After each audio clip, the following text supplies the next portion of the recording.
Here we have the new 2024 Subaru Solterra. This one comes in Elemental Red Pearl in the limited trim level. And then we get the black Star Tex interior. We get all-wheel drive, so an electric motor on each axle. And then the battery is 72.8 kilowatt hours. But as we come around to the front end here, LED headlamps along with LED daytime running lights and LED fog lights. And as we review the vehicle, you'll see how many things that this shares with the BZ4X by Toyota. But down here we get 20-inch alloy wheels, charge ports here. Now we do have DC fast charge capability, but we only have, I believe, 100 kilowatt max charge speed there. And I've read that the charging curve is a little better than it was in previous years, but just keep that in mind. We get a max range of 222 miles, EPA estimated. Memory seat controls, we get one-touch automatic up and down windows on all four doors, power door lock controls, rear window lock. We get automatic folding side mirrors with blind spot monitors, and then we can pick a side and adjust the mirrors themselves here. 2 bottle holders in the door, Harman Kardon sound system, auto high beams, power lift gate.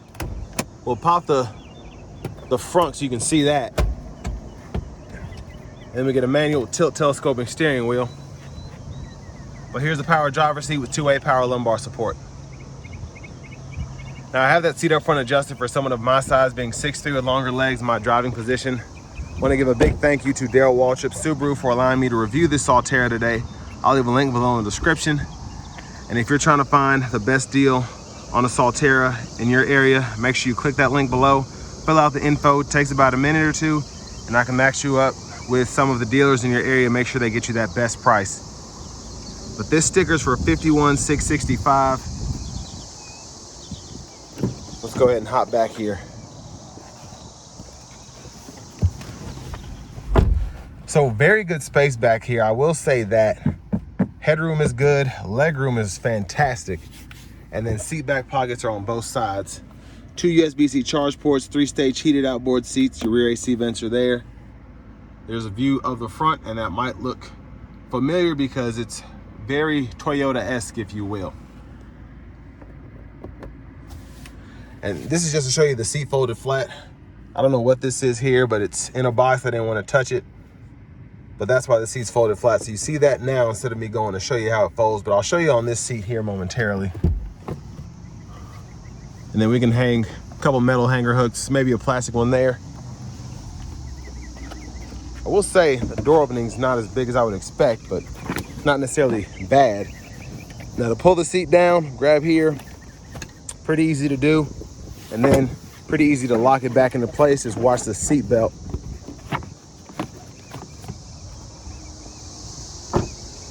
But as we come around to the back end, we do get LED tail lights, which is nice. And it has a nice design to it, I think. I like the Solterra better than the BZ4X, just based on the looks alone, which there are very few changes. They're minor, I should say. But as you can see, if you want to use this for cargo storage, you have tons of space. And then you get the Harman Kardon subwoofer back here. If you lift this up, if I can get under here, tire inflator kit is right under there. We'll take a look underneath the vehicle.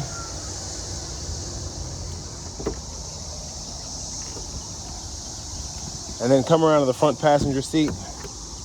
I do like that we get power on this seat. And then down here, this is a nice touch. You have a USB-C charge port on either side there and a 12 volt here. And if you want to hide something or put a small bag there, you can. And I don't see a glove box here. That's interesting.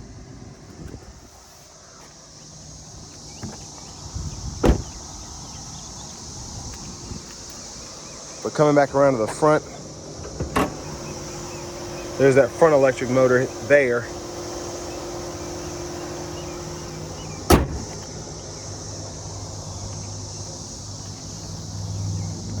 But into the driver's seat we go.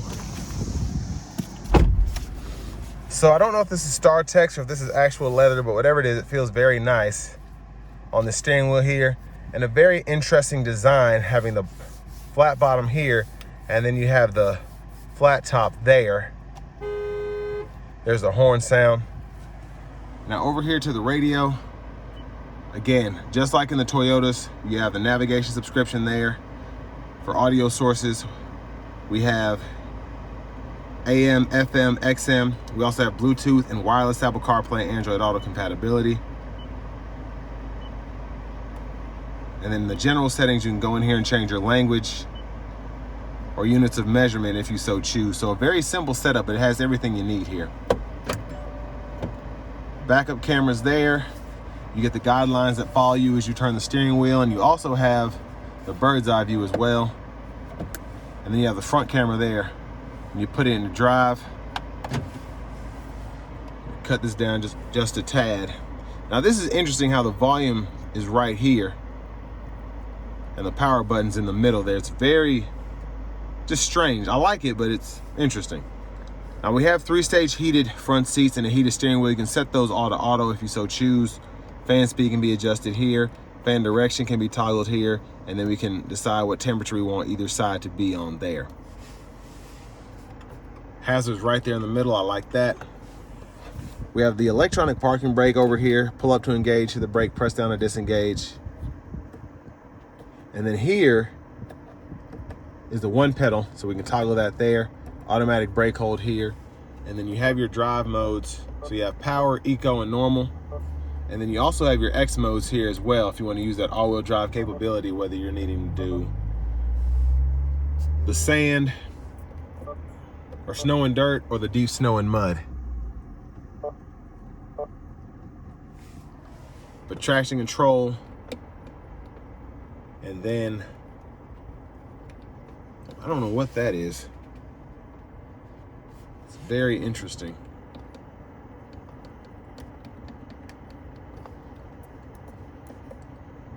And then we could pull up the surround view camera there. Now this, something else that's interesting is the self-parking assist, which was just weird to use.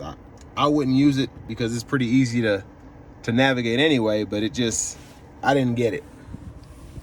Now for the shifter, push this down, reverse, just hold it for neutral, push, pull that way for drive, and then press P for park there.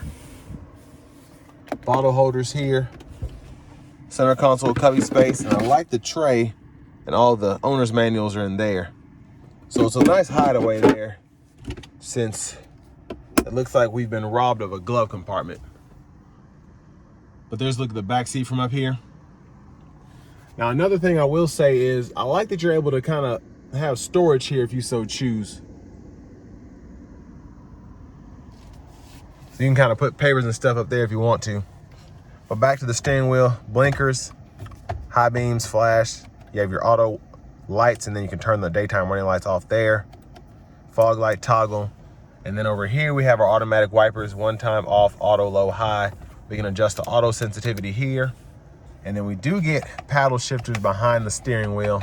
And I'm assuming that's for the regenerative braking. We'll test that out in the test drive.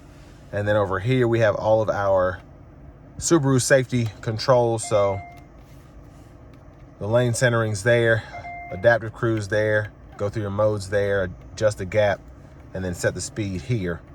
Hit this mode button to go through your sources. Hit this to go through your track list, radio station presets.